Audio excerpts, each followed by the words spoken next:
ஒரு ஜோதிட நிகழ்ச்சி. இந்த நிகழ்ச்சியில் நாம் காண இருப்பது 5ஆம் பாவம் யோக பாவம் என்பதை பற்றி அறிய இருக்கின்றோம். இதை பற்றி விரிவாக சொல்ல போகின்றார் ஜோதிடரும் ஸ்ரீ துர்காதேவி உபாசகருமான ஜி கிருஷ்ணாராவ். அன்பார்ந்த நேயர்களுக்கு வணக்கம். அதாவது இப்பொழுது நாம் காணப்போகும் தலைப்பு 5ஆம் பாவம் பற்றி பார்க்க போகிறோம்.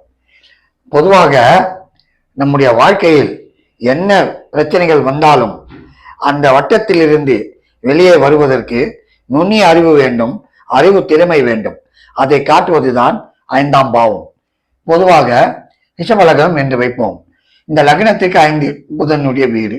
சரி, சிம்ம லக்னம், இந்த லக்னத்திற்கு 5ஆம் பாவம் குரு. விருச்சிக லக்னம் 5ஆம் பாவம் குரு.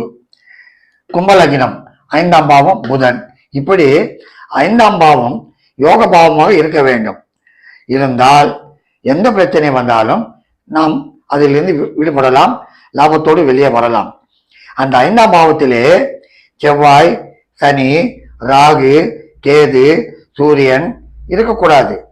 இருந்தால் நாம் மரமரவென்று பேச்சை கொடுத்து விட்டு செதறி தேங்காய் போல் வரக்கூடிய லாபத்தை விட்டு விடுவோம்.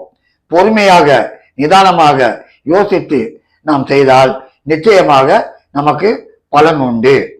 அதற்கு நான் ஒரு எக்ஸாம்பிள், ஒரு ஸ்மால் ஸ்டோரி. அந்த எக்ஸாம்பிள் என்ன என்றால், முட்டாள் அரசன் புத்தி பெண்மணி அப்படின்னு தலைப்பு கொடுத்துருக்கிறேன். ஏன்னா ஒரு காலத்துல ஒரு அரசன் இருந்தான். அவன் என்ன பண்ணுவான்னா, காலையில அவரு அரச கோட்டையை விட்டு வெளியே வரப்போ எதிர்படுபவர்கள் யார் இருக்கிறார்கள் பார்ப்பார். எதிர்படுவன் யாராவது வந்து விட்டால் உடனே அவனை கூப்பிட்டு உள்ளே உட்கார வைத்து விடுவார், சொல்லி விடுவார், நான் போயிட்டு வர வரைக்கும் இவன் இங்கே இருக்கட்டும் அப்படின்னு போயிட்டு வருவார். ஐயா அவர் போயிட்டு வரப்போ நல்ல யோகமா போன காரியம் ஜெயமாச்சுன்னா அவனுக்கு வெகுமதி. இப்படி போயிட்டு இருக்கு. ஒரு நாள் அரசன் கிளம்புறாரு. அப்போ ஒருத்தன் எதிர்படுறான். பார்த்தா அரசன், டேய் அவனை கூப்பிடு, உக்காரு அப்படின்ட்டாரு. அரசனுக்கு ஒரு சந்தேகம், அவன் மூஞ்சி பார்த்தா ஒன்றும் யோகமா தெரியலையே அப்படின்னு ஒரு டென்ஷனு. ஏன்னா வேட்டைக்கு கிளம்புறாரு. டேய் அவனுக்கு 6 சவுக்கடி கொடுறான் உடம்புல அப்படின்ட்டாரு. 6 சவுக்கடி குத்த உடனே அவரு வேட்டைக்கு போயிட்டாரு. வேட்டைக்கு போன உடனே இந்த சவுக்கடி வாங்கின்னு உட்காந்தான் பாருங்க. அவருடைய மனைவி, என்னடா காலையில எழுந்து போனாரு நம்ம கணவன், இன்னும் காணுமே, வீடு திரும்பலையே அப்படின்னு தேடின்னு வராங்க. வந்தா இவர் கோட்டை உள்ள உட்காந்துருக்காரு, கையை கட்டிக்கின்னு. பார்த்தாங்க அவங்க மனைவி, என்னையா என்ன ஆச்சுன்னு.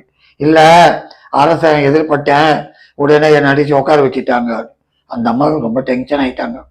என்னையா இது அநியாயம், நீ எதிர்பட்டா என்னையா செய்யறது, அதுக்கு உன்னையா அடிக்கணும். அப்போ அங்க இருக்கிற காவலாளி சொன்னான், அம்மா எப்பவுமே அரசன் கோட்டையை விட்டு வெளியே போறப்போ எதிர்படுறவங்க யார் இருந்தாலும் உட்கார வச்சிடுவாரு. போயிட்டு வரப்போ அவர் சந்தோஷமா இருந்ததுன்னா, போன காரியம் ஜெயமாச்சுன்னா வேண்டிய பொருள் கொடுத்துருவாரு. சரி, இவரை ஏன் ஆச்சுங்க, என்ன தெரியலம்மா, அவர் இவரை பார்த்தா யோகமா தெரியல போல இருக்கு, அதனால போறது பெரிய வேட்டை, என்னவோமோ ஏதோமோ.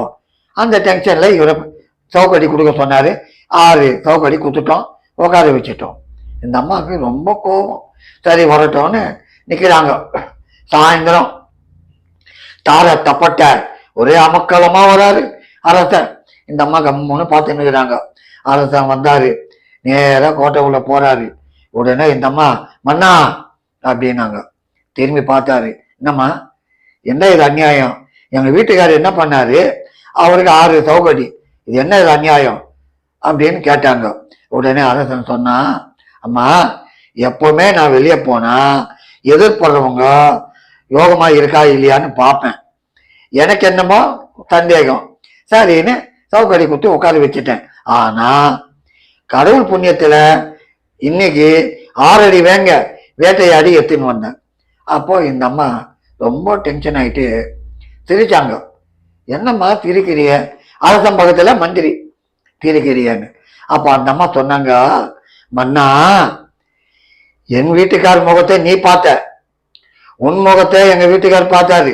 சரி, இப்போ எங்க வீட்டுக்கார் முகத்தை பார்த்துட்டு நீ போன, என் கணவர் முகத்தை பார்த்துட்டு நீ போன, 6 அடி வேங்கிய வேட்டையாடி எத்தனை வந்த, சந்தோஷம்.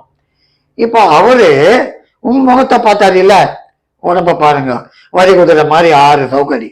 இதுல இருந்து என்ன தெரியுது? கோச்சிக்காதீங்க, யாரு முகம் தரித்திர முகம் தெரிஞ்சுக்கணும்.